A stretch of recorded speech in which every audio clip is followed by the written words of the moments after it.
Mark Anthony Fernandez na maalam na sa edad na 46 years old. Isang nakakagulat na balita ang bumungad sa mga tagahanga ni Mark Anthony Fernandez matapos siyang isinugod sa ospital dahil sa matinding karamdaman kamakailan.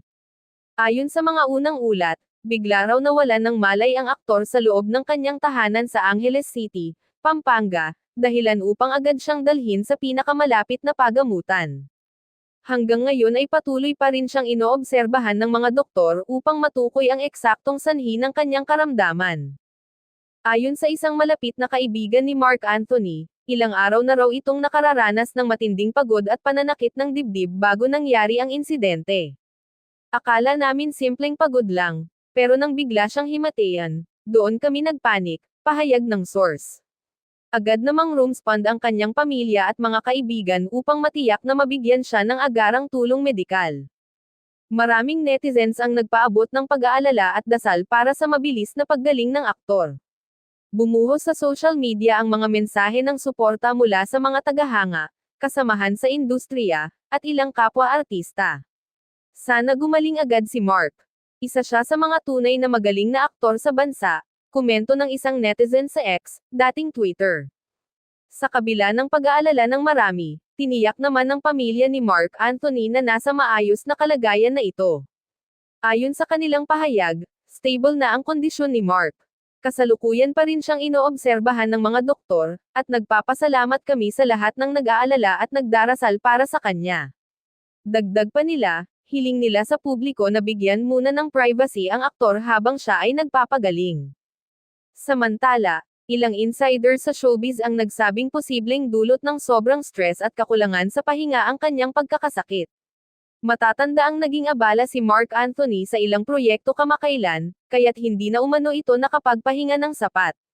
Masyado siyang dedicated sa trabaho, pero siguro kailangan na rin niyang unahin ang kalusugan niya ngayon, pahayag ng isang kasamahan sa industriya. Sa ngayon, inaasahan ng mga tagahanga na tuluyan ng makabawi ang aktor mula sa kanyang karamdaman.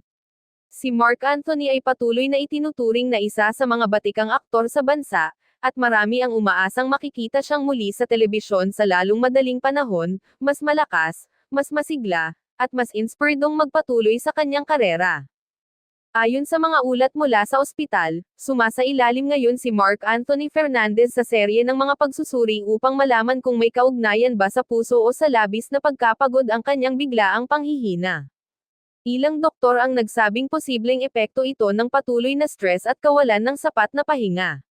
Labis ang pagod na naipon sa kanyang katawan, kaya't kailangang magpahinga muna siya ng maayos, ayon sa isang attending physician na humiling na manatiling hindi pinangalanan.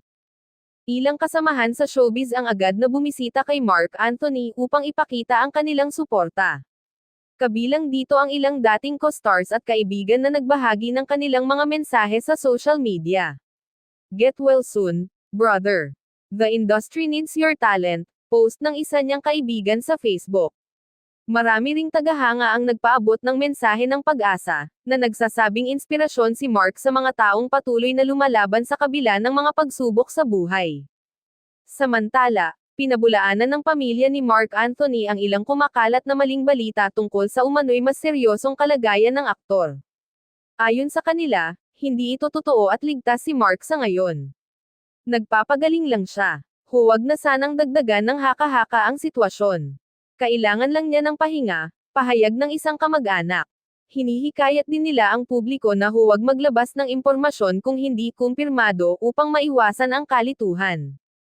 Habang nagpapahinga, ipinagpapasalamat ni Mark Anthony ang lahat ng nagpadala ng dasal at suporta sa kanya. Sa isang maikling mensahe na ibinahagi ng kanyang pamilya, sinabi ng aktor na nagpapasalamat siya sa Diyos sa panibagong pagkakataon upang alagaan ang kanyang kalusugan. Babalik ako ng mas malakas, ani ni Mark Anthony.